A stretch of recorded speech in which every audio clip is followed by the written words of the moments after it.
हाँ भाई, तो एक बार फिर से स्वागत है आपका BSTC 2023 की क्लासों में।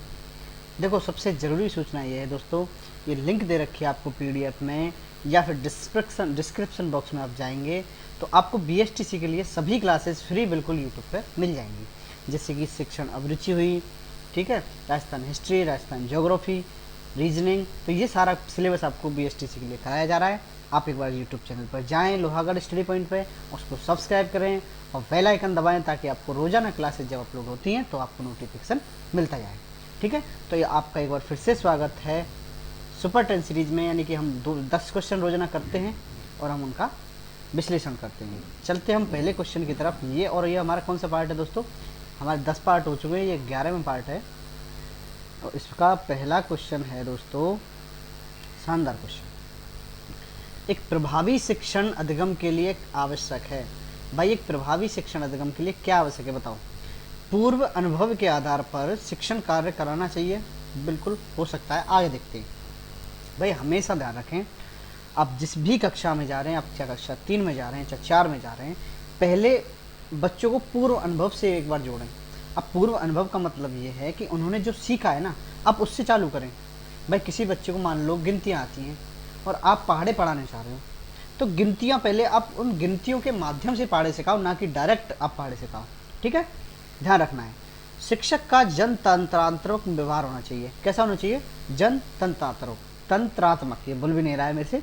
जनतंत्रात्मक यानी कि जैसे कि जनतंत्रात्मक का मतलब होता है कि आप भी अपना कुछ बच्चों को शेयर कर सकें और बच्चे भी अपनी प्रॉब्लम आपको शेयर कर सकें। यानी कि ये नहीं आपको तानाशाह बिल्कुल नहीं रहना है कि आपने जो कह दिया वो बिल्कुल नहीं।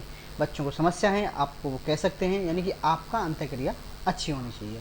ठीक है, फिर है शिक्षक और विद्यार्थी के बीच उचित अंतःक्रिया होनी चाहिए। अच्छा, अंतःक्रिया कहते हैं अपन इंटरेक्शन से, यानी कि आपके और बालकों के मध्य में वार्तालाप होनी चाहिए ताकि वो अपनी समस्याएं बता सकें। ठीक है, आप उनकी उपलब्धि को भी जान सकें कि कितना सीख रहा है, कितना नहीं सीख रहा है। ठीक है, तो एक प्रभावी शिक्षण में ये सभी गुण होने चाहिए दोस्तों। ठीक है, बात समझ में आई? और अगर बाई चांस नहीं आई है तो आप पहले शिक्षण अभिरुचि की 4 घंटे की क्लास है मेरे साथ, उनको एक बार देख ले, आपको सारी चीज़ें समझ में आ जाएंगी। देखिए क्वेश्चन, अधिगम को अधिक प्रभावशाली बनाने का तरीका क्या है बताओ? अभिप्रेरणा द्वारा। बिल्कुल भाई, मोटिवेशन के द्वारा अधिगम को प्रभावी बनाया जा सकता है। प्रलोभन के द्वारा।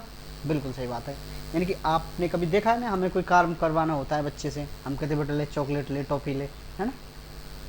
यानी कि अधिगम को हम प्रलोभन के माध्यम से भी प्रभावशाली बना सकते हैं, है ना। आपने कोई चीज़ बताई, बेटा आप इसको याद कर लो।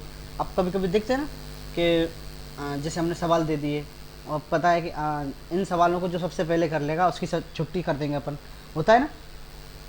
तो ऐसे उनको प्रलोभन दीजिए और ताकि वो उस चीज़ को लिए मोटिवेशन है। ठीक है, नई शिक्षण तकनीकों का उपयोग करके। बिल्कुल सही बात है भाई, शिक्षण में आप नई नई तकनीकों का यूज करेंगे तो आपका अधिगम प्रभावशाली होगा।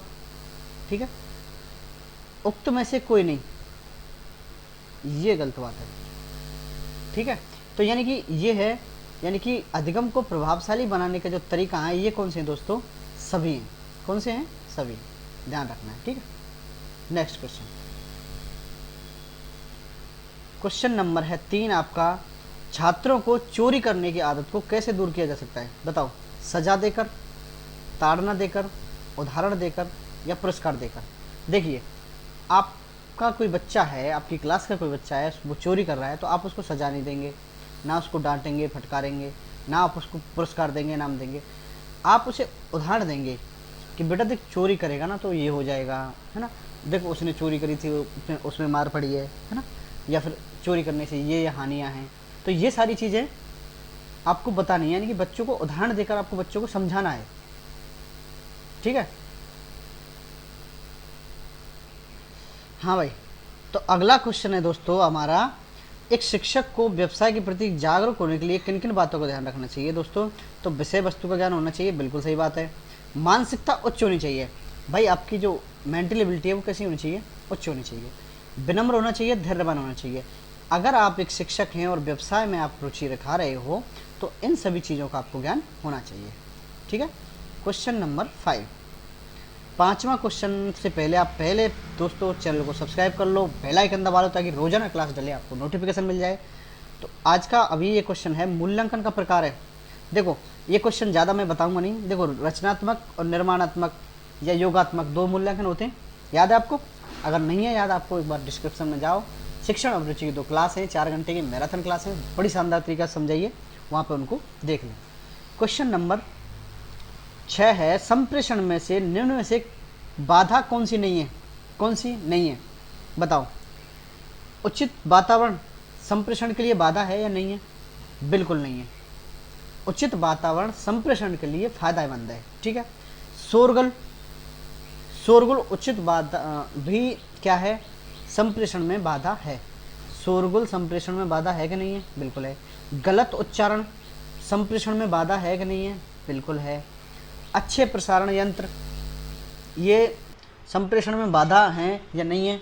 बिल्कुल है, नहीं है, सॉरी, यानी कि इसमें ऑप्शन थोड़े से गलत हैं। अब देखो, उचित वातावरण और अच्छे प्रसारण यंत्र ये दोनों क्या होते हैं दोस्तों? ये संप्रेषण में बाधा उत्पन्न नहीं करते हैं। ये क्या करते हैं? शोरगुल और गलत उच्चारण ये दोनों हैं ना, बी और सी, ये संप्रेषण बाधा उत्पन्न करते हैं। और ये संप्रेषण बाधा जो उत्पन्न नहीं करते हैं, एक तो उचित वातावरण और अच्छे प्रसारण यंत्र दोस्तों, ठीक है। अगला क्वेश्चन हमारा क्वेश्चन नंबर है दोस्तों आपका 7वां क्वेश्चन। कह रहा है कि शिक्षण नहीं होना चाहिए, बताओ कैसा नहीं होना चाहिए? सरल से कठिन नहीं होना चाहिए। शिक्षण सरल से कठिन होना चाहिए, ज्ञात से अज्ञात होना चाहिए। देखो, ज्ञात से अज्ञात, अंश से पूर्ण की ओर, कठिन से सरल की ओर। बिल्कुल अंश से पूर्ण की ओर होना चाहिए। और कैसा होना चाहिए? कठिन से सरल की ओर होना चाहिए। तो आपसे पूछा है कि शिक्षण कैसे नहीं होना चाहिए, तो दोस्तों कठिन से सरल नहीं होना चाहिए। हमेशा जब शिक्षण करा रहे हो आप, तो शिक्षण आपको कैसे कराना है? पहले सरल चीज़ों को पढ़ाना है, उसके बाद में कठिन चीज़ों को पढ़ाना है, ठीक है। आपका सही जवाब रहने वाला है ऑप्शन बी। क्लियर है? क्वेश्चन नंबर है आपका 8वां। तो ये क्वेश्चन कह रहा है आपसे, अधिगम के लिए आवश्यक तत्व है। अधिगम के लिए विभिन्न बाधाएं, विभिन्न अनुक्रिया, सही अनुक्रिया, सभी। तो अधिगम के लिए जो आवश्यक तत्व है ना, ये सभी हैं दोस्तों। बाधा भी आती हैं, विभिन्न अनुक्रियाएं भी होती हैं, सही अनुक्रिया होती है फिर बाद में, फिर क्या होता है? उपरोक्त सभी, यानी कि इसका जवाब रहने वाला है उपरोक्त सभी। क्वेश्चन नंबर हम करेंगे 9। अब है क्वेश्चन नंबर 9 दोस्तों। क्वेश्चन नंबर 9 क्या कह रहा है? तो क्वेश्चन नंबर 9 कह रहा है कि निम्न में से अधिगम की विशेषताएं बताइए। अधिगम की विशेषता कौन सी है? सीखना एक मानसिक प्रक्रिया नहीं है क्या? बिल्कुल गलत बात है। सीखना एक मानसिक प्रक्रिया होती है। सीखना सक्रिय नहीं होता है, गलत बात है दोस्तों। सीखना जो है सक्रिय प्रक्रिया होती है, ठीक है। अधिगम अनुभवों की प्राचीन व्यवस्था होती है, बिल्कुल सही बात है।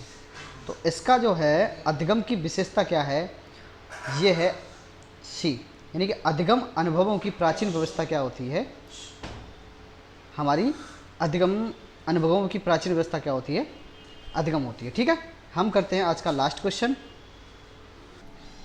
तो आज का अंतिम सवाल आने से पहले दोस्तों, पहले आप चैनल को सब्सक्राइब कर लो और फिर हम करेंगे आज का अंतिम क्वेश्चन।